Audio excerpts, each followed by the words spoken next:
बिस्मिल्लाहिर्रहमानिर्रहीम, अस्सलाम वालेकुम। मैं हूँ माया खान और मैं हूँ शाज़ेब अहमद और आप हैं हमारे साथ एक नए आगाज के साथ और एक नए अंदाज के साथ। मैं कहूँगी अंदाज क्यों है सुबह सवेरे पाकिस्तान में, उसकी वजह है वो ये कि रोज आपके लिए हम खबरें तो वही होती हैं जो शायद हम एक दो दिन पहले भी हम डिस्कस कर रहे होते हैं, लेकिन कहीं ना कहीं हम उसमें नया पहलू निकालने की कोशिश जरूर करते हैं। नहीं, खबरें बहुत सारी नहीं आ रही है माया, बड़ी मुख्तलिफ किस्म की खबरें आ रही हैं। कुछ अच्छी खबर आ रही है, जैसे कि हम अक्सर महंगाई का जिक्र करते हैं और आप लोगों को हम परेशान करने की कोशिश नहीं करते लेकिन आप लोग परेशान हो जाते हैं।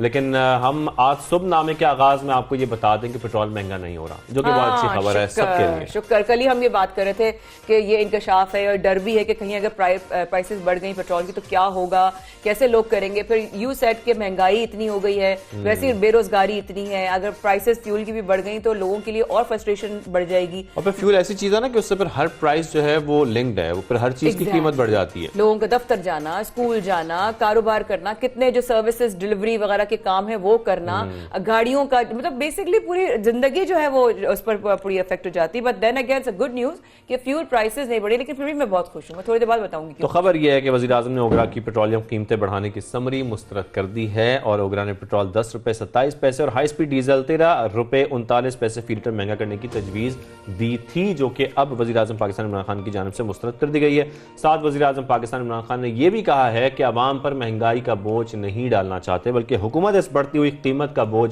अपने ऊपर लेगी।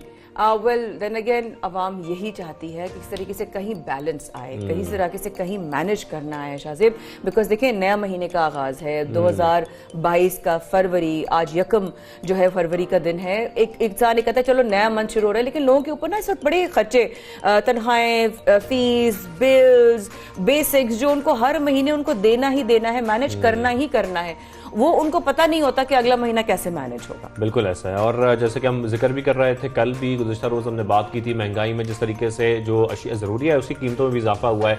टमाटर की हम बात कर रहे थे, जो सब्जियां हैं वो महंगी हो गई हैं, साथ ही आटा महंगा हो गया है। लेकिन अब अच्छी खबर आप लोगों को हमने ये दे दी है कि पेट्रोल महंगा नहीं हुआ है, तो कम से कम हमें थोड़ा सा रिलीफ मिल गया है। आगे चलकर देखेंगे कि पेट्रोल अब कब महंगा किया जाता है, क्योंकि मेरे ख्याल में ज्यादा इंतजार नहीं किया जाएगा, अच्छा बोलो। लेकिन हमारी दुआ यही है कि पेट्रोल आगे चलकर ऐसे महंगा ना हो। साथ में हम आपको ये भी बता दें कि मशरकी यूरोप और मशरकी वस्ता में कशीदगी के बायस आलमी मार्केट में तेल की कीमतें जो हैं अब वो 7 साल की बुलंद तरीन सतह पर आ गई हैं। और जो अक्सर हम देखते हैं हुकूमती वज़रा है वो भी यही बात कर रहे होते हैं कि जब इंटरनेशनली प्राइसेस बढ़ती हैं, आलमी सतह पर कीमतें बढ़ जाती हैं, तो फिर पाकिस्तान में भी इजाफा होता है। लेकिन शुक्र है अभी तक पाकिस्तान में इजाफा नहीं हुआ है। लेकिन आपको ये बता दें कि आलमी सतह पर बुलंद तरीन सतह पर आ गई हैं। साथ ही ब्रेंट खाम तेल की कीमत $1.60 इजाफे से $91.10 फी बैरल पर पहुंच गई है। ग्रेट। हमने पिछले हफ्ते भी एक्चुअली एक नई डेवलपमेंट हमने कवर की थी। हम बात कर रही हूँ रावी की जो प्रोजेक्ट की बात करें, जो हमने कवर किया था, जो अर्बन प्रोजेक्ट था, उसमें हमने पहले दिखाया था कि ऑब्वियसली वो एक नया आगाज होने वाला है। हम लोगों ने बड़ी दिलचस्पी के साथ शाज़ेब हमने किया था, बिल्कुल किया था, लेकिन इस पर हम बात करते हैं आगे। पहले हम नाज़रीन को ये बता दें कि रावी से पहले जो एक गैस जो हमारे घरों पे नहीं आ रही, जो सनतकारों को गैस नहीं मिल रही, बहुत बड़ी प्रॉब्लम बन गई है। और उसमें हम ये भी देख रहे हैं कि जो सनतकार है कराची के, उन्होंने सुई सदन गैस के दफ्तर के बाहर धरना देने का ऐलान कर दिया है। एक तरह से मैं तो कहूँगा कि अब बाकायदा तौर पर वो ये कह रहे हैं कि अगर आप गैस फराम नहीं की गई तो हम धरना भी देंगे, एहतजाज भी करेंगे और दफ्तर के बाहर करेंगे सुई सदन गैस के।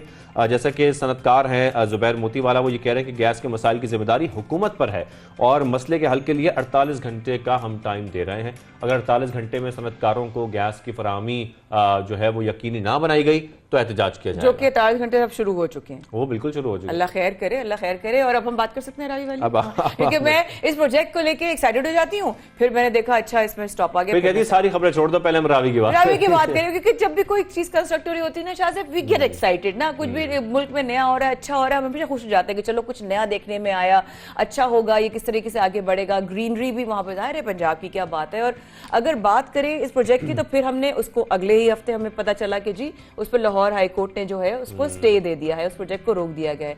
Now then again there is a new news like बिल्कुल। और अब ये है कि सुप्रीम कोर्ट से पंजाब हुकूमत को ये बड़ा रिलीफ मिल गया है और वो इस तरीके से कि अदालत ने सूबाई हुकूमत को रावी अर्बन मंसूबे पर काम जारी रखने की इजाजत दे दी है। साथ ही अदालत ने ये रिमार्क्स भी दिए कि जिन जमीनों के मालिकान को अदायगी हो चुकी है उन पर काम जारी रखा जा सकता है, वहां पर काम किया जा सकता है। अच्छा, मतलब वो प्रोजेक्ट कंटिन्यू होगा जहां पर जिन लोगों की पेमेंट्स वगैरह। और साथ ही उन्होंने कहा कि हम जायजा लेंगे फैसले के खिलाफ इंट्रा कोर्ट अपील बनती है या नहीं बनती है। और अदालत ने हुकूमती अपीलों पर फरीकैन को नोटिस भी साथ में जारी कर दिए। यहाँ के हम ये कह सकते हैं कि अब बेशक एक मरले पर लेकिन काम शुरू हो सकता है उन तमाम ज़मीनों पर जिनके मालिकान को अदायगी की जा चुकी है। बट हमारी दुआ यही है दोनों की कि ये प्रोजेक्ट अगर सारी चीज़ों के लिए, हमारी ज़मीन के लिए, हमारे इन्वायरमेंट के लिए, हमारे मुल्क के लिए, लोगों के लिए तरक्की का बायस हो, बेहतरी का बायस हो, दीन दुनिया आखिरत में, तो ये जो प्रोजेक्ट है ये परवान चढ़े। वरना अल्लाह से दुआ करते हैं जो बेहतरी के मामला हो वो, है ना शाहज़ेब? क्या बिल्कुल, हम भी ये चाहते हैं कि जो बेहतरी की तरफ हम जा रहे हैं ऐसे ही जाते रहें, बस महंगाई कम होती रहे, बाकी हमारी बेहतरी आती रहे, कैसे होगा ये? डेवलपमेंट होती रहे, तो बस हम ये इसकी दुआ कर सकते हैं और ये अच्छी उम्मीद रख सकते हैं। साथ ही आपको ये बताएं कि गुज़िश्ता रोज हमने एक बड़ी अहम खबर देखी, स्टेट बैंक तरमीमी बिल पर सेनेट में हुकूमत को फायदा पहुंचाने के इल्जाम पर यूसुफ रजा गिलानी जो कि सेनेट में ऑपोजिशन लीडर के ओहदे से उन्होंने इस्तीफा देने का ऐलान कर दिया है। साथ में आपको ये भी बताएं कि सेनेट में स्टेट बैंक तरमीमी बिल पर ऑपोजिशन को एक वोट से शिकस्त हुई थी और उस दौरान ऐवान में यूसुफ रजा गिलानी की अदम हाजिरी पर हमने देखा कि ऑपोजिशन की बाज़ जमातों ने सख्त तनकीद का निशाना बनाया, जबकि हुकूमत की जानिब से साथ साथ ये कहा जा रहा था कि हम गिलानी साहब का बहुत शुक्रिया अदा करते हैं कि वो नहीं आए। They were very positive about it. That's very true. हम प्रोग्राम का बाकायदा आगाज कर लें। बिल्कुल आगाज करते हैं और पहला सेगमेंट शाहज़ेब हम किस हवाले से कर रहे हैं? सबसे पहले हम बात करेंगे जो हम देख रहे हैं कि कराची में खासतौर पर अगर हम बात करें जराइम की बिगड़ती सूरत हाल जो है वो मजीद बिगड़ती जा रही है। दिन ब दिन हम एक नई फुटेज देखते हैं, उसमें हम देखते हैं कि वारदातें हो रही हैं, घरों की दहलीज पर हो रही हैं। पिछले हफ्ते भी हमने देखा था, चाहे वो शाहरुख का मामला हो या दीगर हमने जो फुटेजेस देखी हैं, बहुत सारा हम देख रहे हैं कि कराची में क्राइम रेट मुसलसल बढ़ता जा रहा है। एग्जैक्टली शाहज़ेब, एवरी डे कोई 2 से 3 इस तरह की वीडियो सीसीटीवी फुटेजेस आ रही होती हैं। जिस तरह अभी घर में जब मैंने अपनी फैमिली को भी शेयर की है न्यूज़ वगैरह, तो लोग ये कह रहे हैं कि क्या आप अपने घर पर खड़े होकर जो घंटी है वो भी नहीं बजा सकते आप? मतलब आप इतने डर जाए, इतने खौफ और हिरास का आप शिकार हैं कि आप अपने ही घर में या रोजमर्रा कोई आपके घर है अपनों का, खाला का, मामी का, पुप्पी का, तो आप उस घर में सुकून से जा सकते हैं। आप गेट पर खड़े होंगे आपको लूट लिया जाएगा, आप बिल्कुल सिक्योर नहीं है। बिल्कुल, अगर हम ये बता भी दें, जैसे कि फुटेज भी आपको दिखा रहे हैं कि ये डिफेंस की फुटेज है और जहां पर वो शख्स अपने घर पर खड़ा है, अपनी गाड़ी से उतरकर घर जा रहा है, वहीं पर 3 मोटरसाइकिल सवार लोग आए और आकर उनसे जो नकदी थी वो भी छीन ली और मोबाइल भी ले गए। और शायद वो एक तरीके से मुझे ये लग रहा है कि उनको ट्रैक कर रहे थे ऑलरेडी, उनको पता था कि पैसे कहाँ हैं, कितने पैसे हैं, उन्होंने फौरन ही उनके ऊपर अटैक कर दिया। ओके शाहज़ेब, मैं समझ सकती हूँ कि बेरोजगारी और महंगाई बहुत बढ़ गई है, लेकिन ज्यादातर जो उसका जोर है वो कराची पर क्यों? यही शहरी सवाल कर रहे हैं और शहरी सवाल ये कर रहे हैं कि मुख्तलिफ हम देख रहे हैं इलाकों में जो वारदातों का सिलसिला ये बढ़ता जा रहा है मुसलसल। इसकी रोकथाम के लिए क्या किया जा रहा है, इसको कम करने के लिए क्या किया जा रहा है, इसका खात्मा क्यों नहीं हो पा रहा है, इसी पर हम बात करने के लिए आज हमें सुबह सवेरे पाकिस्तान किया additional IG Sindh police Imran Yaqoob Minhaj साहब ने। इमरान साहब, आपको खुशामदीद कहेंगे सुबह सवेरे पाकिस्तान में। Thank you very much. आज आपसे ये गुफ्तगू करनी बहुत जरूरी है क्योंकि हम जिस तरीके से देख रहे हैं कि मुसलसल कुछ दिनों के बाद, बल्कि रोजाना की बुनियाद पर कुछ ना कुछ फुटेजेस सामने आती हैं, सीसीटीवी फुटेज सामने आती हैं, जिसमें हम देखते हैं कि लोगों को घरों की दहलीज पर, गाड़ियों में, सड़कों पर हर जगह लूटा जा रहा है। सर, इसकी रोकथाम के लिए बाकायदा तौर पर अब सिंध पुलिस क्या कर रही है? बहुत बहुत शुक्रिया आपका, आपने मुझे मौका दिया कि मैं अपने ख्यालात का इजहार कर सकूं। देखिए, ये बात बिल्कुल वजह है और इसमें कोई चैलेंज करने की भी जरूरत नहीं है कि क्राइम रेट बढ़ा हुआ है और स्ट्रीट क्राइम में इजाफा भी नजर आ रहा है। लेकिन उसकी बहुत सारे जो फैक्टर्स हैं उसमें एक चीज ये है कि विद राइज ऑफ पॉपुलेशन आपके जो इकोनॉमिक डिप्रेशन आ रहा है, पोस्ट कोविड सिचुएशन आ रही है, उसके बाद अनएम्प्लॉयमेंट बहुत ज्यादा जनरेट हो गई है। कि जितने लड़के वारदातें करते फिर रहे हैं, अगर आप इसका एक असेसमेंट करें तो ये तकरीबन 19 साल से 27 साल और 28 साल के एज ग्रुप के लड़के हैं जो मोस्टली अनएम्प्लॉयड हैं। तो इन फैक्टर्स को जरूर मद्देनजर रखना चाहिए। दूसरी बात ये कि रिकॉर्डिंग्स, वीडियो रिकॉर्डिंग्स का सिलसिला बहुत ज्यादा हो गया है, इसीलिए इसकी रिपोर्टिंग और ये इंफॉर्मेशन फ्लो बहुत ज्यादा क्विक और ट्रांसपेरेंट हो गया है। पहले शायद ये चीजें नहीं थी, लेकिन अब लोगों ने अपने घरों के बाहर, ऑफिस एस्टेब्लिशमेंट्स, फैक्ट्रीज के बाहर कैमरा सिस्टम्स लगाए हैं जिससे ये रिपोर्ट बहुत जल्दी और क्विकली हो रहा होता है। तो एक जो आपको नॉर्मल राइज है वो इन्फ्लेटेड नहीं है, लेकिन फीलिंग ये आ रही होती है, हालांकि शायद ये चीज पहले भी हो रही थी लेकिन रिकॉर्डिंग्स पे नहीं आ रही। थर्ड फैक्टर जो है, यस, इसके बारे में जो हमारी अप्रोच है, we are doing very proactive policing. अगर आप जनवरी में देखें कि there was a rise in crime, लेकिन जनवरी के अगर आप डिटेक्शन और एप्रीहेंशन और पुलिस एनकाउंटर्स का भी फिगर देखते हैं तो वो शायद पिछले 3 माह से ज्यादा है। सर आप शेयर कर सकते हैं हमारे साथ? सॉरी, आप शेयर कर सकते हैं हमारे साथ? फिगर्स तो इस वक्त मेरे पास नहीं है, Right. चूंकि आपने मुझे फोन पे लिया है, लेकिन मैं आपसे ये फिगर शेयर कर लूंगा बिल्कुल। आप मेरे दफ्तर में रीडर्स डाक से ये ले सकते हैं फिगर्स पूरी। ठीक है, ठीक है। अच्छा सर, साथ में ये भी बता दें कि जिस तरीके से अब आप बता भी रहे हैं कि पुलिस पूरी कोशिश कर रही है इनको काबू करने की, सर जो शहर में कुछ कैमरास लगाए गए हैं जो गवर्नमेंट की तरफ से लगाए गए हैं, पुलिस इससे निगरानी कर रही है, क्या ये तमाम कैमरा सर फंक्शनल हैं, ये काम कर रहे हैं, इससे निगरानी बाकायदा तौर पर की जा रही है शहर की? देखिए, जो गवर्नमेंट ऑफ सिंध के कैमराज हैं वो उनकी तादाद अप्रोक्सीमेटली 2500 के करीब, और वो 99% फंक्शनल है, क्योंकि उसका जो मेंटेनेंस एग्रीमेंट है वो सिंध पुलिस हर साल करती है। गवर्नमेंट ऑफ सिंध इसका बाकायदा मेंटेनेंस का बजट एलोकेट करती है। तो वो कैमरे तो मोर और लेस बिल्कुल ठीक हैं और फंक्शनल भी हैं, और उससे हम मुस्तफीद भी होते हैं। लेकिन अब जरूरत इस चीज की है कि वो कैमरे तो कराची का सिर्फ 5% कवर है। एग्जैक्टली यही पूछना था अगला। तो पॉइंट अब ये है कि अब इस प्रोग्राम को एक्सपेंड किया जाए। अभी गवर्नमेंट ऑफ सिंध ने 10,000 कैमरास की एक फिजिबिलिटी बनवाई थी, जिसके ऊपर तकरीबन 26 से 27 अरब रुपए का खर्चा है। अब ये फेडरल गवर्नमेंट और प्रोविंशियल गवर्नमेंट का डिसीजन है कि कब वो उन 10,000 कैमरास को लॉन्च करते हैं। लेकिन यहाँ पर भी स्टोरी खत्म नहीं हो रही। कराची जितना बड़ा है, यहाँ फ्यूचर में आपको कम से कम 1.5 लाख कैमरास रिक्वायर्ड होंगे ताकि पूरा शहर कैमरा कवरेज में आ सके। अच्छा, तो इरमान साहब ये बताइएगा कि आपने जिस तरह अभी फिगर शेयर की है कि 99% जो कैमराज हैं, बट 2,500 की तादाद में आप इतनी बड़ी आबादी, इतना बड़ा शहर कैसे कवर करेंगे? I agree 100%। लेकिन 15 लाख अगर कैमरेज हमें नाफिज करने हैं तो हम क्राइम रेट बढ़ने का इंतजार करेंगे सर, या अब हमें इस पर इम्प्लीमेंटेशन करने की फौरन जरूरत है? नहीं मैडम, 15 लाख नहीं, मैंने 1.5 लाख कहा। 1.5 लाख जी। लेकिन इवन देन वो भी एक बहुत बड़ा प्रोजेक्ट है। इंतजार तो हमें नहीं करना चाहिए। देखिए, मैं पहले भी कई मौकों पे ये बात कर चुका हुआ हूँ कि ये वो फैसले थे जो हमको शायद 10 साल, 20 साल, 25 साल पहले ले लेने चाहिए, और उसके मुताबिक हमें इंक्रीमेंटल इंक्रीज करना चाहिए था इन कैमरों में हर साल, जिस तरह बहुत सारे दुनिया के बड़े शहरों में हो रहा है। लेकिन चाहे अभी भी देर आए दुरुस्त आए, अगर आज भी ये डिसीजन होता है तो ये 10,000 कैमरास लगने में कम से कम 3 साल लगेंगे। 3 साल? We have to start. We have to start right now. I think that should be the right time. But sir, what do you think is the cause of such a high rate of crimes? मतलब क्या वजह आपको लगता है कि इतनी ज्यादा अचानक से, मतलब इतनी अमवात हो जाना, बेकसूर अपनी जान से हाथ धो दें, अब बेचारे बेरोजगार लोग, वैसे ही इतनी ज्यादा बेरोजगारी जैसे कि आपने कहा, और उसके ऊपर भी जो छोटी मोटी सेविंग्स हैं वो भी लुट जाए, गेट्स पर लोग सेफ नहीं है, तो हम तो स्केयर्ड हैं एक्चुअली। दो तीन फैक्टर्स हैं, ये कॉम्बिनेशन उन चीजों का है।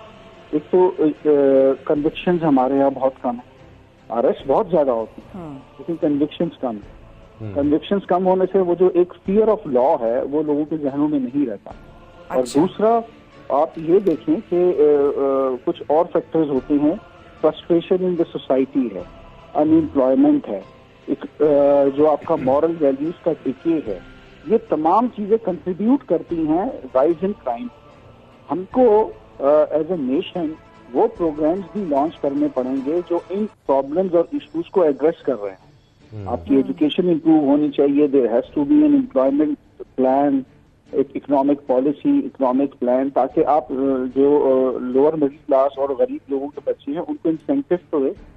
और जब तक आप इंसेंटिव नहीं देंगे अच्छी एम्प्लॉयमेंट का, अच्छे फ्यूचर का, इंसेंटिव्स, सर सॉरी आपकी बात काट रहा हूँ, लेकिन इंसेंटिव्स के साथ साथ आप समझते हैं कि एक बड़े प्लान की भी जरूरत है, क्योंकि कराची की आबादी बहुत ज्यादा है और यहाँ पर लोगों को सेफ रखने के लिए, और जैसे कि हम सेफ सिटी की बात करते हैं, राइट जी, you are 110% right. It's a kind of a population explosion जो हम देख रहे हैं यहाँ पे। यहाँ जो भी मसला है, चाहे क्राइम है, चाहे वाटर सप्लाई है, चाहे सीवेज सिस्टम है, चाहे टाउन प्लानिंग है, उसका जो जड़ है वो पॉपुलेशन है। हमारे यहाँ कराची तो एक अनगाइडेड वे में एक्सपेंड कर रहा है, ना हमारे पास पूरा डाटा है यहाँ का, ना हम यहाँ की पॉपुलेशन को कंट्रोल कर रहे हैं, बल्कि कराची ही क्यों, मैं तो ये समझता हूँ कि पाकिस्तान के जितने भी बड़े शहर हैं, लाहौर है या फॉर दैट मैटर पेशावर है, गुजरांवाला है, यहाँ आपको कंट्रोल्ड वे में अब अर्बन एक्सपेंशन को मॉनिटर करना पड़ेगा, वरना बहुत सारे मसाइल जन्म लेते रहेंगे।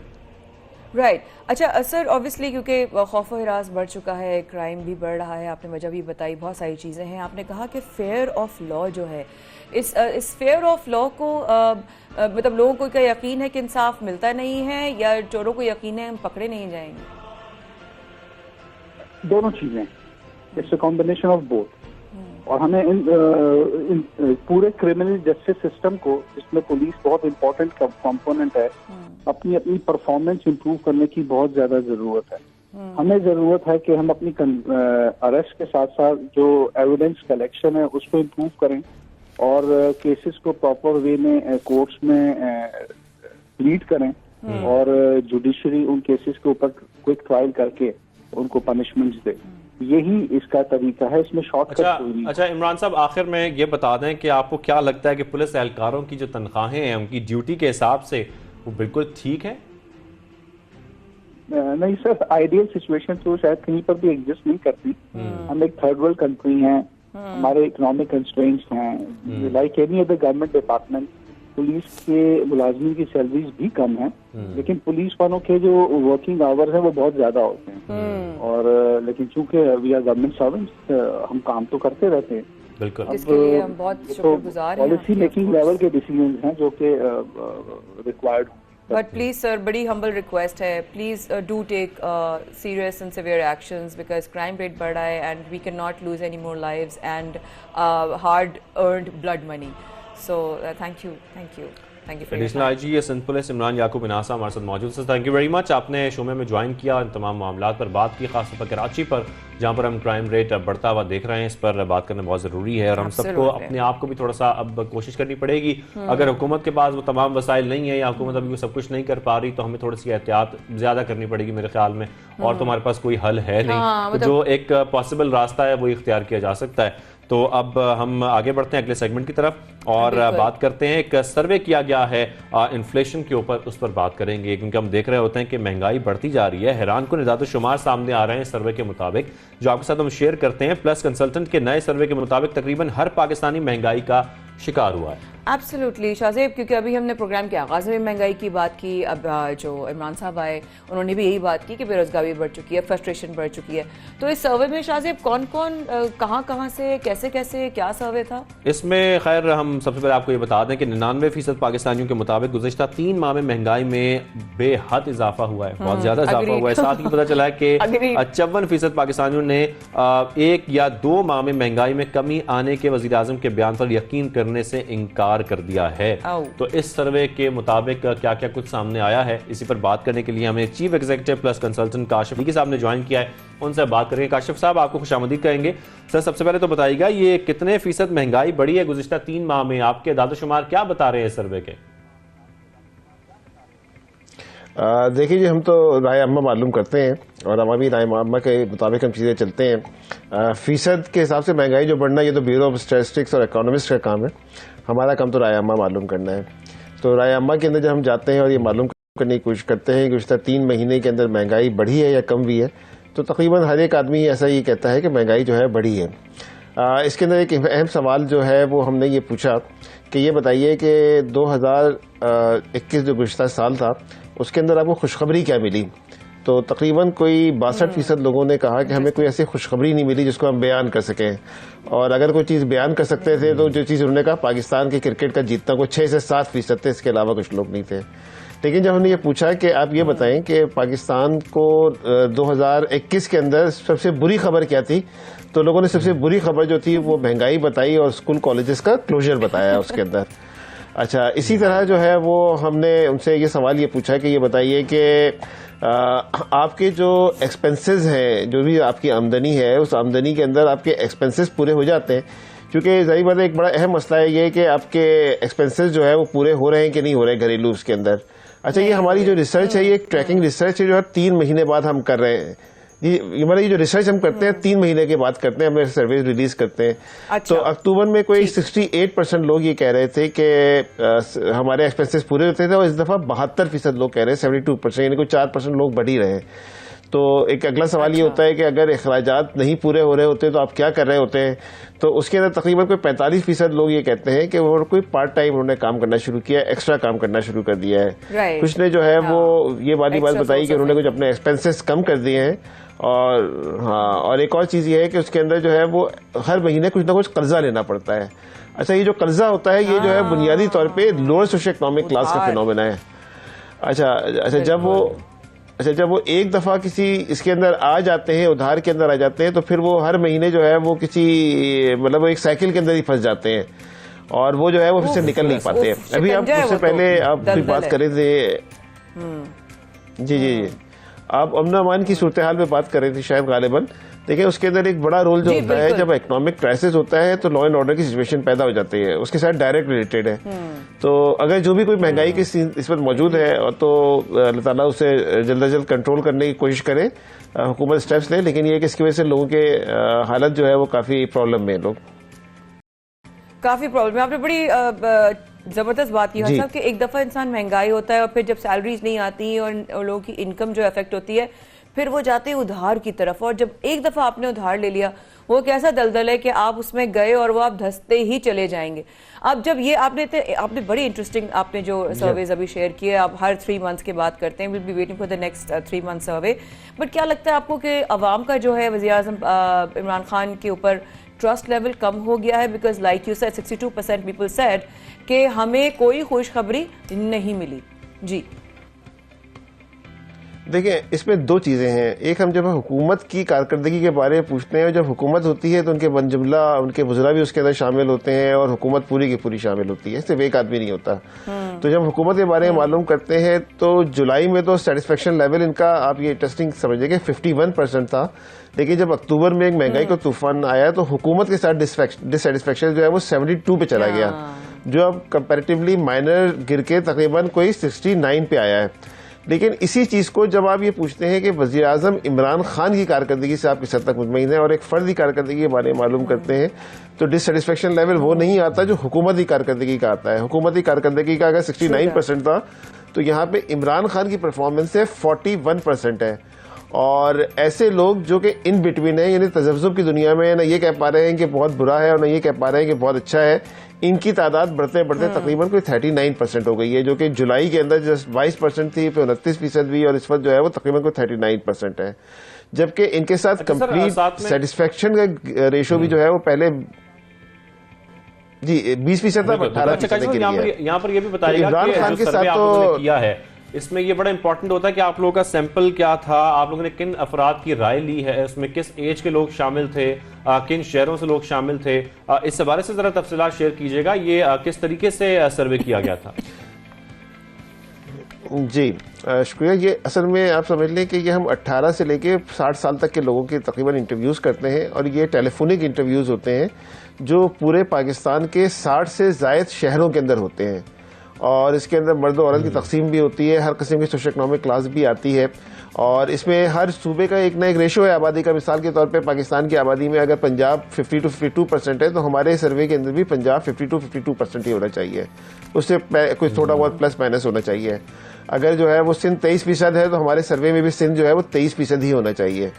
तो इसी तरह उसके बाद मज़ीद तकसीम हो जाती है कि सिंध के अंदर भी कोई 2 या 3 कल्चरल बेल्ट होती हैं। फॉर एग्जाम्पल कराची को अलग ले लें, लोअर सिंध, अपर सिंध, तो उस सिंध के अंदर भी उनकी आबादी उसी रेशो के साथ होनी चाहिए। तो सर्वे उसी पर साइंटिफिक कहलाता है कि जब वो पूरे पाकिस्तान के ऊपर फैला हो, नुमाइंदा हो और उसमें हर सोशो इकोनॉमिक क्लास, हर एज ग्रुप उसके अंदर शरीक हो रही हो। तो ये हमारा एक नुमाइंदा सर्वे है जो कि लोगों के ख्यालात को रिफ्लेक्ट कर रहा होता है, इसीलिए इसे हम ट्रैकिंग रिसर्च कहते हैं। ठीक है, ये सर्वे लोगों के ख्यालात को रिफ्लेक्ट कर रहा है और वो रिफ्लेक्ट इस तरीके से कर रहा है कि जो महंगाई है इसमें इजाफा हुआ है, और वो रिफ्लेक्ट क्यों ना करें क्योंकि हम खुद भी देख रहे हैं, खबरें भी रोजाना की बुनियाद पर आती हैं कि महंगाई में इजाफा हो रहा है और लोग ज़ाहिर है वो क्योंकि एक्सपीरियंस करते हैं तो वो फिर ये राय भी देते हैं। Sir thank you very much. Chief executive Kashif Hafeez Siddiqui साहब हमारे साथ मौजूद थे और इस सर्वे से मुतालिक हमें बता रहे थे। माया, और बहुत ही interesting, very interesting survey, I must say thank you very much for your time sir. और मेरा ख्याल है अगले सर्वे का भी हम इंतजार करेंगे, लेकिन एक बात बड़ी क्लियर होती जा रही है कि अवाम के अंदर क्या फीलिंग्स डेवलप हो रही हैं, क्या अवाम जो है वो हुकूमत की तरफ किस तरह देखती है, और अवाम ने अब उसका बैकअप प्लान करना शुरू कर दिया है, और हमें भी एक प्लान करने की ज़रूरत है, लेकिन उसके प्लान के लिए हमें वक्फा लेना ज़रूरी है। अच्छा, वक्फा ले लेते हैं, उसके बाद दोबारा हाजिर हूँ।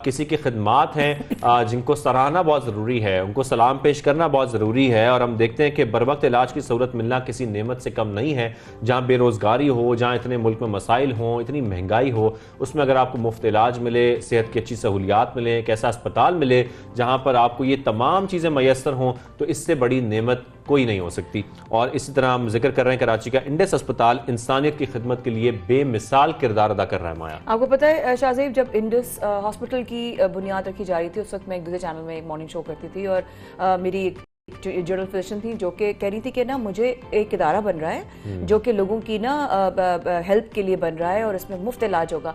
अब जब ये बातें सुनते हैं ना, अब तो यकीन ऑब्वियसली एक ट्रस्ट लेवल नहीं बना हुआ होता, तो उन्होंने कहा नहीं, वो बड़े अस्पताल में थे, उन्होंने कहा नहीं मैं जाऊंगी, और उन्होंने नाम लिया इंडस हॉस्पिटल का। मैंने कहा चले ऑल द वेरी बेस्ट, और आहिस्ता आहिस्ता वक्त गुजरता गया, और इस इदारे की जो जितनी भी इनकी खबरें, इनके बारे में इन्होंने जो खिदमात की, इस तरह जिस तरह लोगों की मदद कर रहे हैं, और जिस तरीके से उन्होंने बैलेंस रखा हुआ, जिस तरह इक्वालिटी को रखा हुआ है, कमेंडेबल, सलाम है वाकई में। जिस तरह मेंटेन कर रहे हैं इस ईमानदारी को, उस पर भी सलाम है। जैसा कि आप कह रही हैं, यहाँ पर हम ये बता दें कि अस्पताल में माहाना तकरीबन 3 लाख से ज्यादा मरीजों का मुफ्त इलाज हो रहा है, साथ में बच्चों का इलाज हो रहा है, कैंसर पेशेंट्स का इलाज हो रहा है। तो इसी मामले पर, इन खिदमात पर बात करने के लिए, इन लाजवाब खिदमात करने के लिए हमें ज्वाइन किया है CEO इंडस अस्पताल फख्र पाकिस्तान डॉक्टर अब्दुल बारी साहब ने। अब्दुल बारी साहब, डॉक्टर साहब आपको खुशामदीद कहेंगे। वेलकम डॉक्टर साहब। और सबसे पहले सर आपसे ये जानना चाहते हैं कि ये जितनी सहूलियात दी जा रही हैं इंडस अस्पताल की जानिब से, अगर हम बात करें सालाना बात कर लें या माहाना बात कर लें, तो कितने लोग इससे मुस्तफीद हो सकते हैं या हो रहे हैं?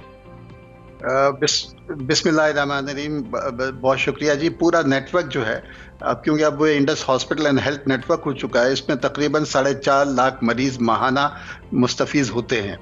और जो कराची का हॉस्पिटल है, जो 150 से शुरू हुआ था, 300 बेड पे है इस वक्त, वो उस वक्त जो है ना, उसके ऊपर शुरू में ही अंदाज़ा हो गया था कि ये लोड बढ़ता जाएगा, और आज अल्हम्दुलिल्लाह इतना लोड है कि वेटिंग लिस्ट ज़्यादा बढ़ रही थी, इन्होंने एक्सपेंशन शुरू किया है, और इंशाल्लाह हम लोग एक उसको 1350 बेड पे लेके जा रहे हैं, जो जिसका ग्रे स्ट्रक्चर कंप्लीट हो चुका है, फिनिशिंग हो रही है, और इंशाल्लाह हम 2023 में के दिसंबर में इंशाल्लाह हम कोई 600 बेड पे चले जाएंगे, फिर आहिस्ता आहिस्ता हर 6 महीने में बेड ऐड होते चले जाएंगे इंशाल्लाह।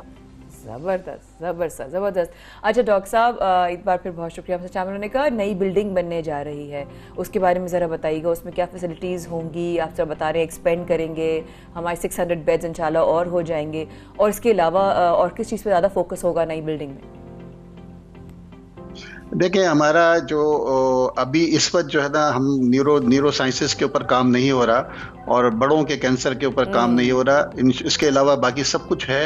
तो इंशाल्लाह एक अंडर वन रूफ तमाम फैसिलिटीज़ मिलेंगी इंशाल्लाह। न्यूरो सर्जरी भी शुरू हो जाएगी, न्यूरोलॉजी भी शुरू हो जाएगी, साइकेट्री भी शुरू हो जाएगी, और बड़ों का कैंसर का भी, जिसकी कीमत रेडिएशन ऑन्कोलॉजी भी शुरू हो जाएगी।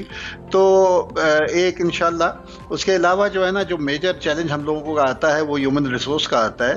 तो Indus university of health sciences भी इंशाल्लाह 2024 में शुरू हो जाएगी। डेंटल कॉलेज, ये अपना नर्सिंग कॉलेज और अलाइड हेल्थ साइंसेज और फिजिकल थेरेपी वाला कॉलेज चल रहा है।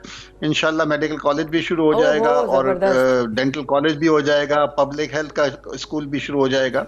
असल बात यह है कि इसको सस्टेन करने के लिए पैसे तो अल्लाह मियां भेज ही देगा इंशाल्लाह, और यहाँ के लोग पाकिस्तानी वैसे ही फिलैंथ्रोपी में बहुत है, लेकिन अच्छे लोग जो है ना, अच्छे लोग चाहिए जो कि इसको चला सकें। और हम फिर इसको, क्योंकि ये अस्पताल कुछ सालों के लिए नहीं है, ये सदियों के लिए बनते हैं हॉस्पिटल।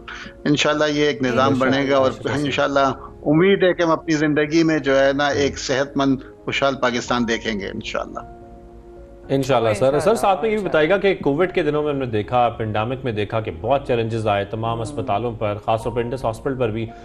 सर कोविड के दिनों में जो खिदमात सरअंजाम दी गई हैं, या हम देख रहे थे जिस तरह इंडस अस्पताल पेश था, सर बताइएगा कितनी मुश्किलात आई, कितने चैलेंजेस थे, जिसमें इंडस अस्पताल जो है वो घिरा हुआ था, लेकिन उसके बावजूद कितने लोग हैं इससे जो मुस्तफीद हो सके हैं कोविड के दिनों में, या जिनका इलाज हो सका यहाँ पर?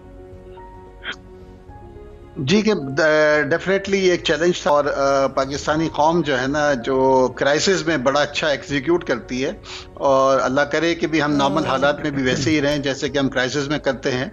तो एक बहुत अच्छी चीज़ जो हुई थी प्राइवेट पब्लिक पार्टनरशिप में, और एक कंसंट्रेटेड एफर्ट हुआ था जिसमें एनसीओसी और प्रोविंसेस और बाकी जो प्राइवेट सेक्टर ने मिलकर किया, तो हमने अपना रोल अदा किया।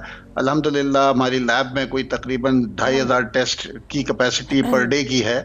उसके अलावा कोविड यूनिट चलता रहा है, तो हज़ारों मरीज यहाँ से मुस्तफीज़ हुए हैं।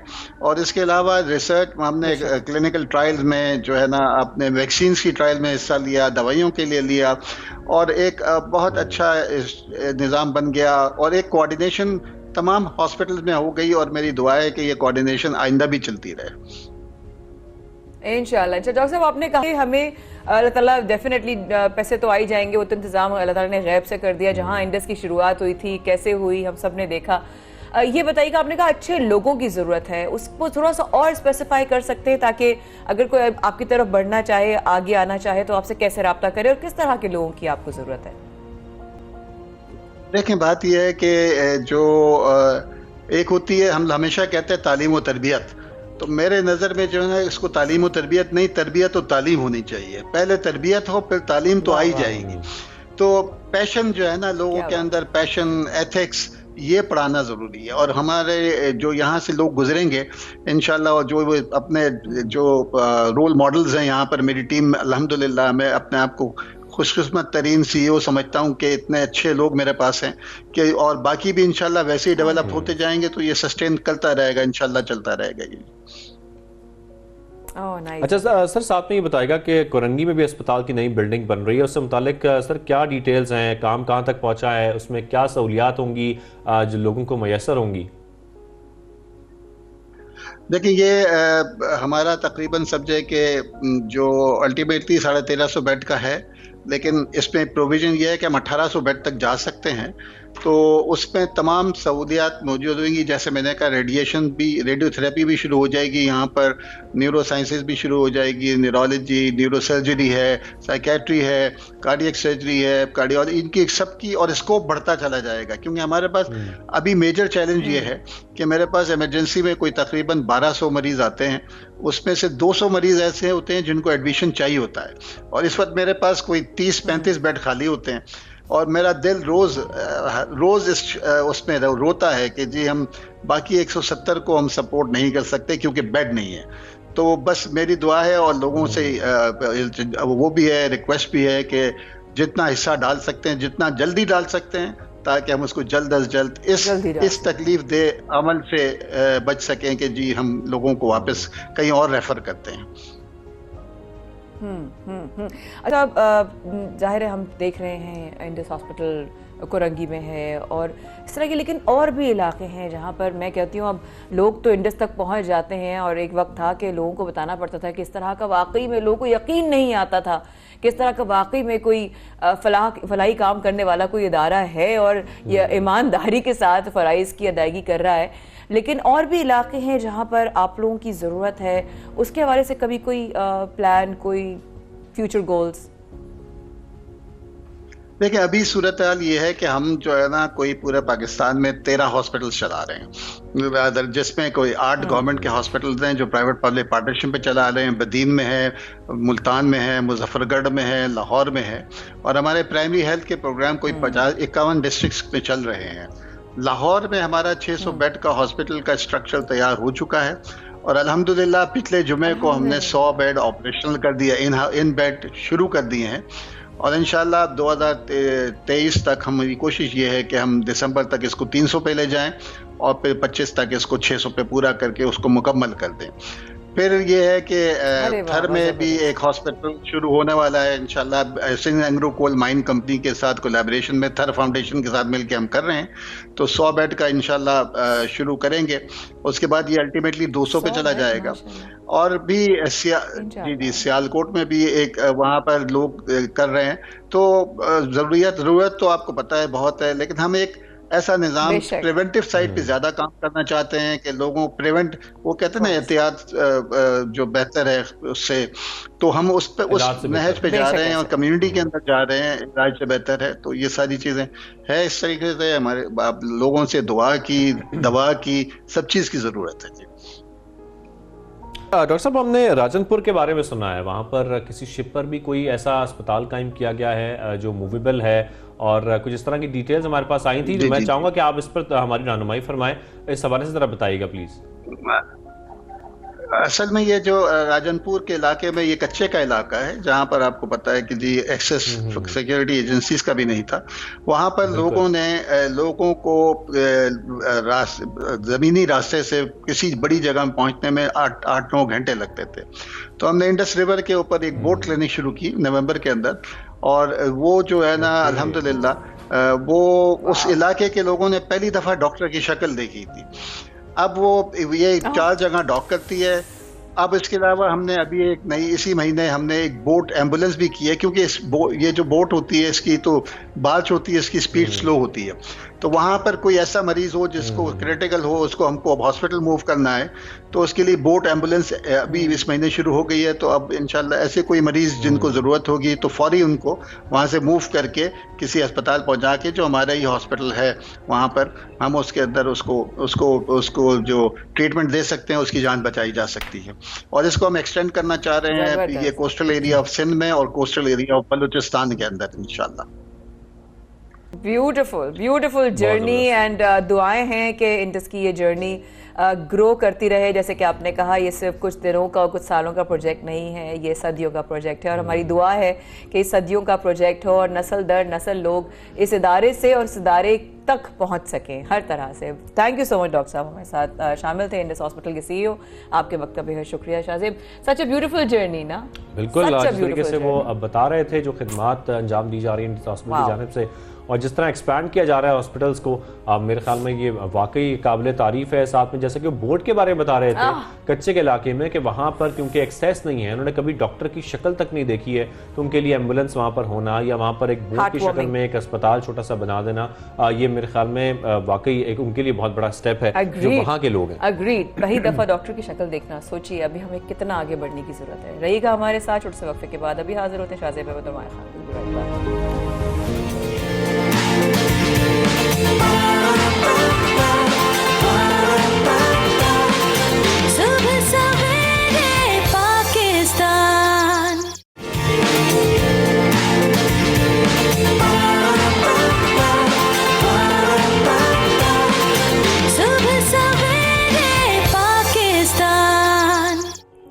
एक बार फिर मस्ती देने का बहुत शुक्रिया। आप अपना साथ बनाए रखिए और हम आपको अच्छी अच्छी खबरें सुनाते रहेंगे। जैसे कि हम लोग पहले, थोड़ी देर पहले मैं आप लोगों से जिक्र करी थी, शाहजेब आपने कभी कोऑपरेटिव मार्केट के बारे में सुना है? बिल्कुल। और वो किस चीज के लिए वो मशहूर है? मशहूर तो वहाँ पर बहुत कुछ है, लेकिन प्रॉब्लम ये हुई थी कि वहाँ पर आग लग गई थी। बिल्कुल ऐसा ही है, क्योंकि हम लोगों ने घर में बेसिकली पहले ना यही मार्केट होती थी, जो पुराने काम, जो पुरानी दुकानें होती थी, नस्ल दर नस्ल बनाने वाले, कढ़ाइयों वाले काम, एम्ब्रॉयडरी, शादी के जोड़े, वलीमों के जोड़े।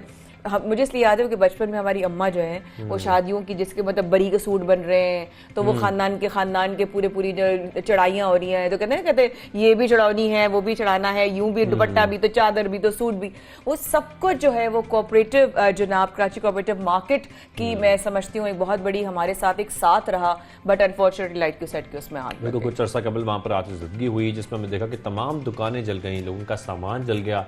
जो वहाँ के दुकानदार थे अब वो शदीद परेशानी में मुब्तला हो गए, सड़कों पर आ गए। जाहिर बात है जो उनका रोज़गार था वो बंद हो गया, जितनी दुकानें थे तकरीबन सब जल गई थी, कोई दुकान नहीं बची थी और सब यही परेशान थे किस तरीके से एक बार फिर उनका कारोबार शुरू हो सकेगा। लेकिन यहाँ पर हुकूमत को सराहना बहुत ज़रूरी है। वफाकी हुकूमत की जानिब से इन ताजरों की मदद के लिए एक अहसन कदम उठाया गया।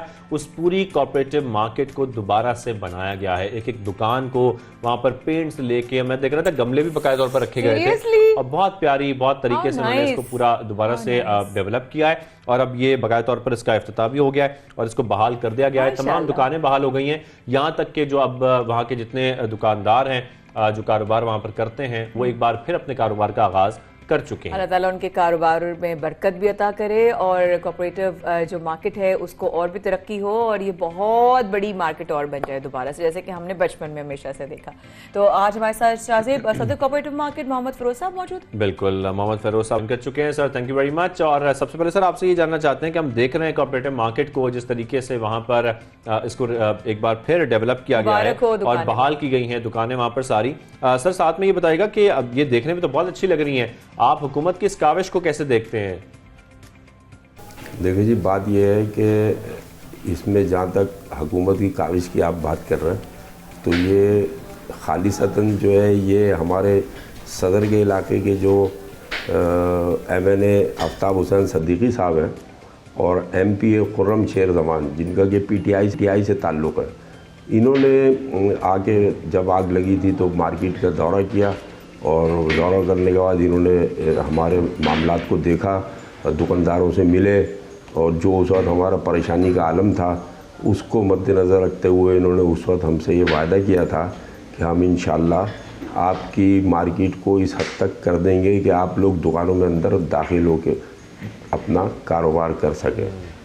तो बाहर गए, उन्होंने अपना वो वादा पूरा किया और अल्हम्दुलिल्लाह कल तकरीबन 2.5 महीने के बाद जो ये पोजीशन आ गई कि जो उन्होंने वायदा किया था आफ्ताब हुसैन सिद्दीकी साहब ने कि हम जो है ये इसका जो मलबा है कचरा वो सब बाहर निकलवा देंगे, उसके अलावा जो है वो प्लस्तर का काम जो है वो करके दे देंगे, रंग रोगन करके देंगे, शटर आपको लगा के दे देंगे और उसके अलावा इन्होंने केबल ट्री लगा के उसके अंदर वायरिंग की है, हर दुकान के बाहर तक उन्होंने वायर ला के छोड़ दिया है। बस ये काम इन्होंने कल तक किया था कंप्लीट। उसी के ऊपर कल का एक प्रोग्राम रखा गया था अब्दुल्ला आनू रोड पे और जिसके अंदर के ये सारे मामलात हुए और अब जो है वो इन्होंने दुकानें जो है एक तरीके से हमारे हवाले कर दी हैं। वाकई आपने बहुत अच्छी बात की कि इस तरह से को तैयार किया गया, अल्लाह करे ताकि आगे इस तरह की कोई वाक़यात ना हो। तो फिर सब ये बताइएगा कि हम जो जानना चाहते हैं वो इस जो आग लग गई थी और उस वाक़े में लोगों का कितना नुकसान हुआ? देखिए जी, जब आग लगी थी तो उस वक्त हमसे चैम्बर ऑफ कॉमर्स के जो अहदेदार हैं, सदर हैं इदरीस मेमन साहब और BMG ग्रुप के ज़ुबैर मोतीवाला साहब ये आए थे। इन्होंने आके मुझसे बात की और उन्होंने कहा कि जी आपको जो नुकसान हुआ है उसका आप तखमीना लगा के हमें 1 हफ़्ते में दे दें। तो हमने तमाम दुकानदारों की मीटिंग कॉल की और उनसे जो हमने प्रोफार्मे सबसे जमा किए शनाख्ती कार्ड की कापी के साथ और जो उनका नुकसान का उस वक्त का तखमीना था वो तकरीबन 1 अरब 49 करोड़ कुछ का था। ये अपने चैम्बर ऑफ कॉमर्स को जब पेश किया तो उसके ऊपर ज़ुबैर मोतीवाला ने कहा कि भाई ये तो बहुत ज़्यादा हैं और गवर्नमेंट सिंध जो है वो इसको नहीं मानेगी किसी भी तरीके से, तो आप मेहरबानी करें इसको दोबारा बैठें, इसको रिवाइज़ करें और जो कम से कम हो सकता है वो बना के दें।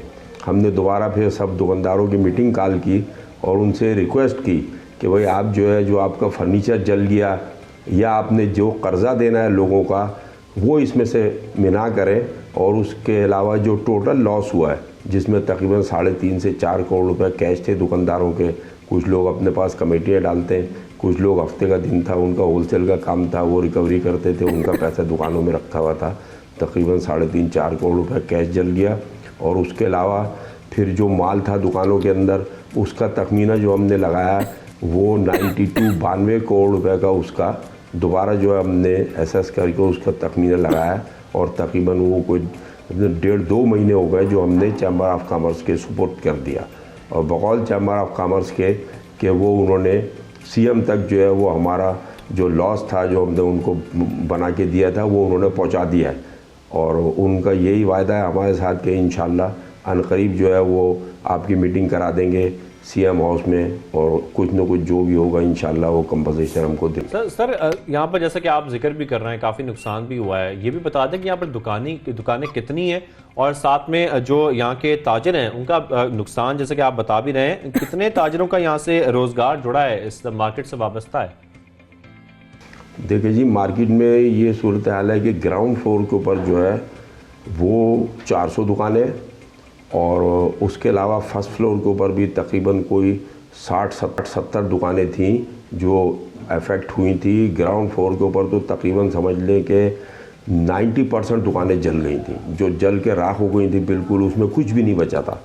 और तकरीबन 15-20 दुकानें ऐसी थीं कि जिनके कोई शटर नहीं जले या कुछ जुज़वी तौर पे उनका नुकसान हुआ, 100% नहीं हुआ उनका नुकसान। तो इस लिहाज से आप ये समझ लें कि तकरीबन अभी तक जो हमने हिसाब लगाया है वो तकरीबन 350 दुकानें बन रही हैं ग्राउंड फ्लोर की, क्योंकि जिन लोगों को कुछ माल सही था, सिर्फ शटर की हद तक जले थे या थोड़ा बहुत माल जला था, उनको हमने कहा आप अपनी मदद आपके तहत जो है ये काम करवा लें। और कुछ इसके अंदर हमने अपने तौर के ऊपर सोसाइटी ने हमारी लोगों के शटर वगैरह सही करवा के दे दिए, या और जो छोटे मोटे काम थे वो हमने अपने तौर पे करा के दे दिए।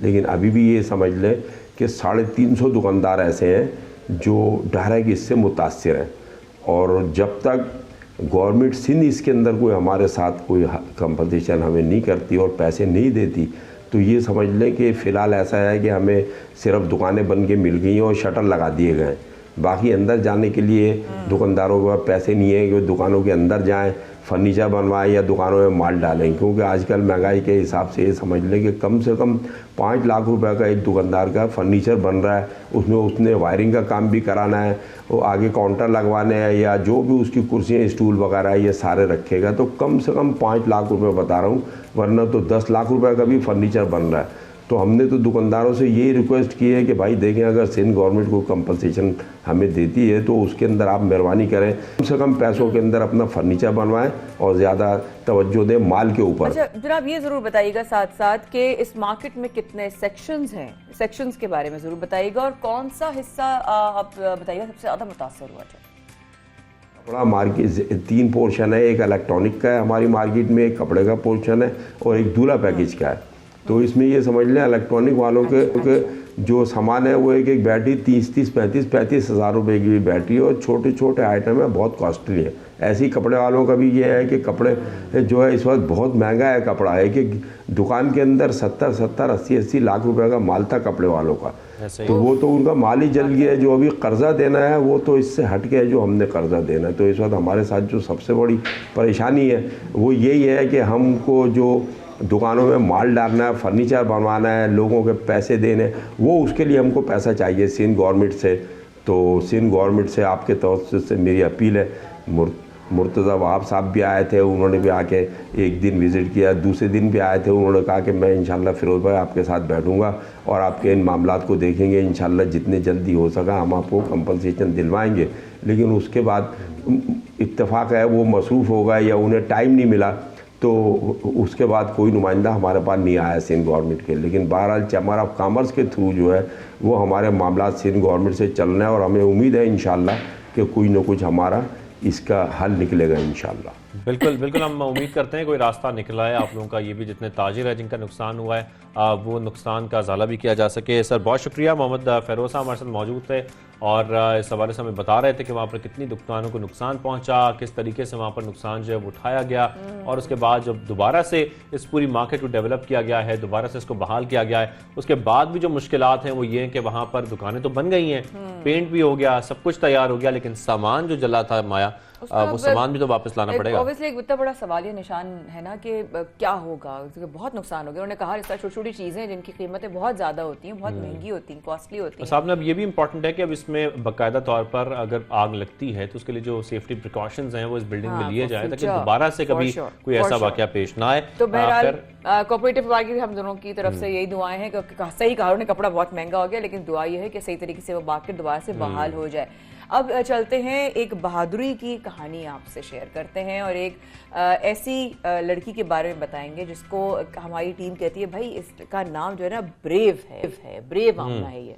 ब्रेव आमना, ब्रेव आमना के बारे में आपको ये बताएं कि जब सर से माँ बाप का साया छिन जाए तो यकीनी तौर पर ज़िंदगी बहुत मुश्किल हो जाती है और एक कठिन हालात होते हैं जिससे आपको गुजरना पड़ता है, बहुत मुश्किलात होती हैं। इवन माशरे के बहुत कुछ ऐसे हम देखते हैं मुश्किलात होती हैं, इससे आपको गुजर कर अपनी मंजिल तक पहुंचना पड़ता है। और इसी तरह हमने देखा कि जो आमना हैं वो भी मैदान में उतरी और खुद से उन्होंने ये फैसला किया कि अब मुझे खुद से कमाना भी है और एक सपोर्ट, अपनी सपोर्ट भी बनना है, बाकी की सपोर्ट भी बनना है। इस वजह से उन्होंने देखा कि लाहौर की बाहिम्मत 2 यतीम खवातीन हैं जो घर में खाना बनाकर बेचने लगी हैं, खाना बनाती हैं बाकायदा तौर पर, हुसूल रिस्क की तलाश में, धूप हो, शदीद सर्दी हो, कुछ भी हो, वो खाना इस तरीके से तैयार भी करती हैं, साथ बेचती भी हैं, उससे पैसे भी कमाती हैं। बात तो सच है कि माँ बाप का साया बहुत बड़ी नेमत होती है। अल्लाह पाक आप सब लोगों पर माँ बाप का साया सलामत रखे। और वाकई में जब कहते हैं ना वो शजर हटता है तो फिर धूप जब लगती है तो वो वक्त की धूप होती है। अल्लाह पाक सबको और सब बहनों और बेटियों की इज्जतों की हिफाजत फरमाए। और हम अपने नुमाइंदे के हमारे नुमाइंदा हैं फ़हीम अमीन, उन्होंने इनसे बातचीत की, वो हमारे जो बाहिम्मत खवातीन हैं उनके साथ मौजूद हैं, तो उनसे हम जान लेते हैं मजीद क्या बातें हो रही हैं। ज़बरदस्त।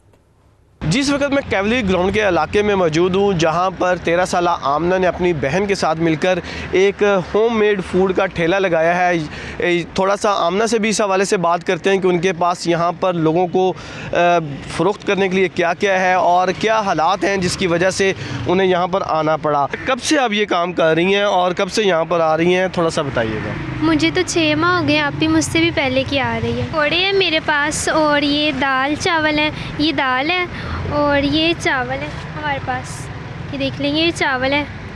और हमारे पास रोटियां भी हैं, ये मिक्स सब्ज़ी है सालन में, ठीक है।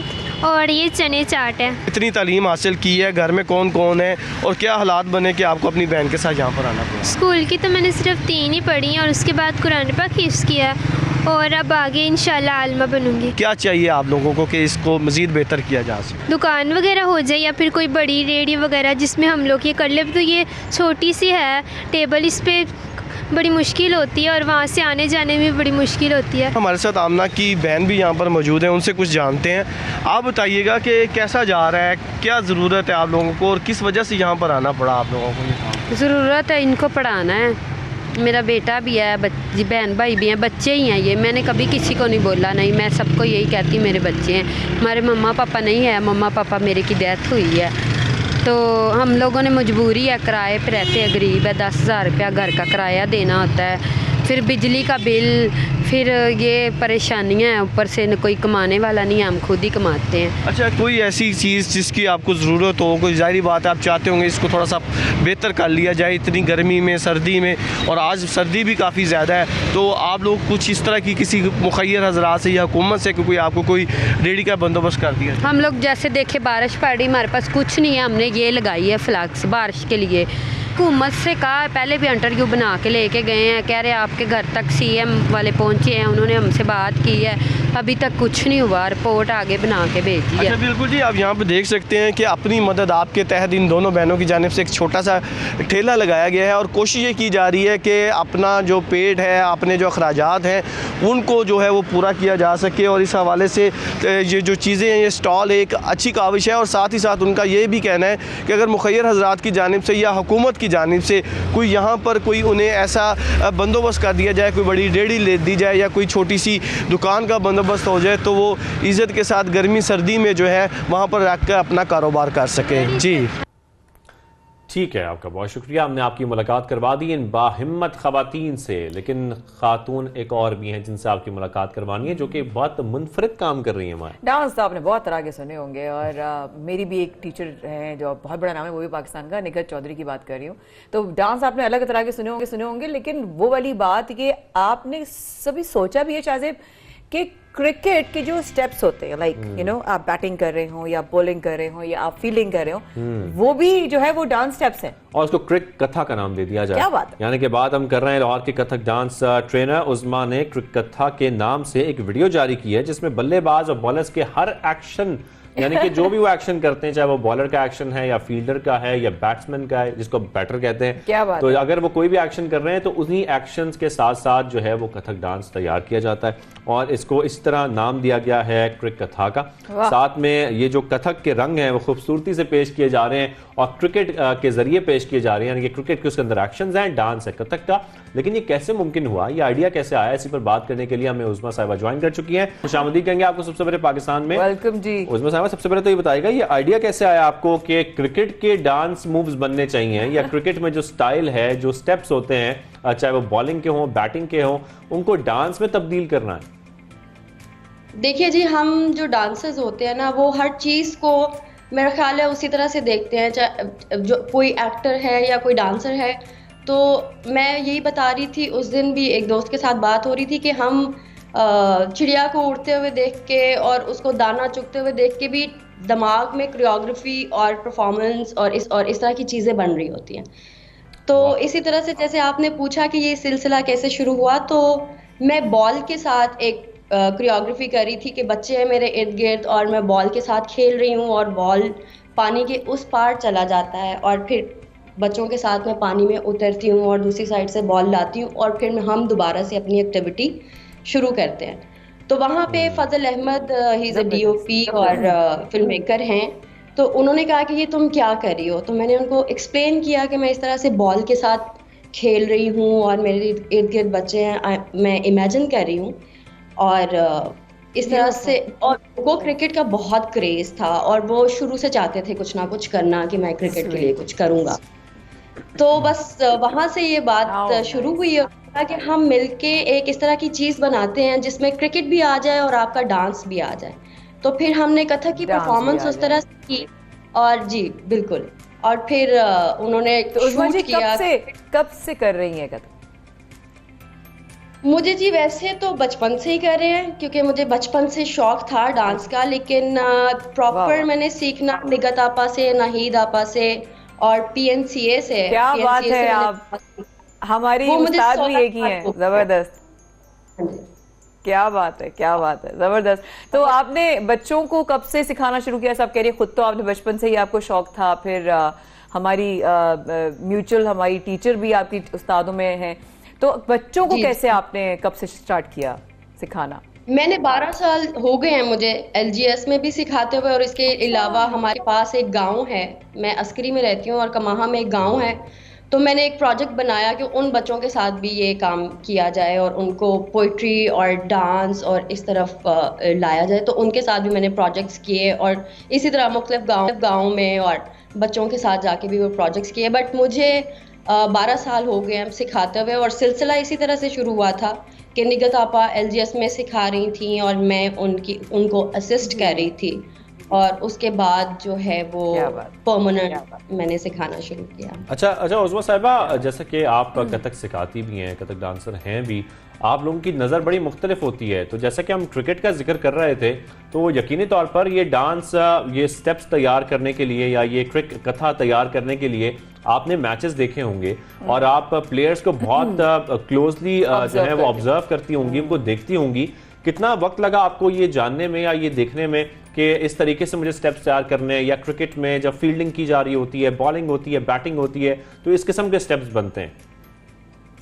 जी देखिए, क्रिकेट हम बचपन से देख रहे हैं और हमारे घर पे भी एक माहौल होता था, जैसे ईद है, कोई फेस्टिवल है जिस दिन क्रिकेट होता था। तो मुझे याद है कि हमारे घर पे और भी मेहमान, मोहल्लेदार सारे इनवाइटेड होते थे, अम्मी चाय बना रही हैं किचन में और मिठाइयाँ बांटी जा रही हैं। तो वो एक बहुत क्रेज होता था, बचपन से ही हम देखते थे और इंतज़ार रहता था क्रिकेट का। तो वो सारी मूवमेंट्स और वो सारा जो एक्शन है वो जहन में तो था, बट उसको कोरियोग्राफी में किस तरह से लेके आना है, वक्तन फौक्तन उस तरह से परफॉर्मेंसेस इस तरह की डिफरेंट बनाती रहती थी, जिसमें बैट्समैन की मूवमेंट्स हैं और बॉलर की मूवमेंट्स हैं और इस तरह की डिफरेंट मूवमेंट्स। बट उसको इस तरह से प्रॉपरली एक प्रोजेक्ट के तौर पे, मतलब प्रोजेक्ट के तौर पे नहीं मैं कहूँगी, उसको कोरियोग्राफी में लेके आना और पर एक पूरी डांस पीस बनाना हमने जो है वो उसके बाद सोचा। जब एक कोरियोग्राफी में आपने चेंज कर दिया। उज़मा साहिबा, साथ में ये भी जरूर बताइएगा कि हम देख रहे हैं कि जिद्दत आ रही है अब डांस में भी, बड़े नए किस्म के डांसेस अब मार्केट में आ रहे हैं, चाहे वो हम हिप हॉप डांसिंग की बात करें, डांस बैटल्स होती हैं, आप समझती हैं नौजवान नस्ल में खास तौर पर जो कथक का एक ट्रेंड है वो काफी कम होता जा रहा है, या वो शौक कम होता जा रहा है, या अभी भी वो उसी तरह लोग शौक रखते हैं जो कथक करने वाले हैं? नहीं जी, मैं तो नए बच्चों को ही सिखा रही हूँ और मैं देख भी रही हूँ कॉलोनी में। आप देख रहे होंगे कि डिफरेंट किस्म के डांसेस भी हो रहे हैं, बट वहाँ पे सेमी क्लासिकल परफॉर्मेंसेस और डांसेस भी उसी तरह से उसी लेवल पे और उतने ही जोश के साथ वो लोग कर रहे हैं। तो बीच में मुझे एक टाइम पे आके फील हुआ था कि बच्चे जो हैं वो कथक से उकता गए हैं या शायद नहीं करना चाहते, क्योंकि एलजीएस में तो बहुत अरसे से, बहुत सालों से कथक करवाया जा रहा है और हमारे बहुत बेहतरीन उस्ताद जो हैं उन्होंने करवाया है, बीना आपा हैं, निगत आपा हैं। बट बीच में एक रुझान आया था जिसमें लग रहा था कि ट्रेंड चेंज हो गया है और अब वो नहीं करना चाहते। बट अब मुझे बहुत खुशी होती है अपने बच्चों को भी सिखाते हुए कि उसमें बच्चे चाहते हैं कि हमें क्लासिकल भी आए और वो सीखते भी हैं। और अब परफॉर्मेंसेस भी इस तरह की मैं देख रही हूँ, नए जो ट्रेंड्स आ रहे हैं। बच्चे क्लासिकल डांस सीखना चाहते हैं माया। बहुत ही ज़बरदस्त किस्म का फॉर्म है कथक, और आपके उज़्मा आपकी शमूलियत का बहुत शुक्रिया। आपने प्रोग्राम में वक्त निकाला और आपने क्रिक कथा को जो है आपने इंट्रोड्यूस किया। All the very best to you, और हमारी उस्तादों को हमारा बेहद सलाम और दुआओं की दरख्वास्त। साथ साथ अब प्रोग्राम का जो है वक्त वो ख़त्म हो रहा है शाहज़ेब, और जो है बढ़ते लम्हात PSL के और क्या क्या न्यूज़ लेकर आएंगी और कौन सी टीम जीतेगी इसके लिए करना पड़ेगा आपको मैचेस तक का इंतजार। लेकिन कल हम क्या खबरें लेकर आएंगे उसके लिए करना पड़ेगा आपको कल सुबह तक इंतजार। अल्लाह हाफ़िज़। अल्लाह हाफ़िज़ जी।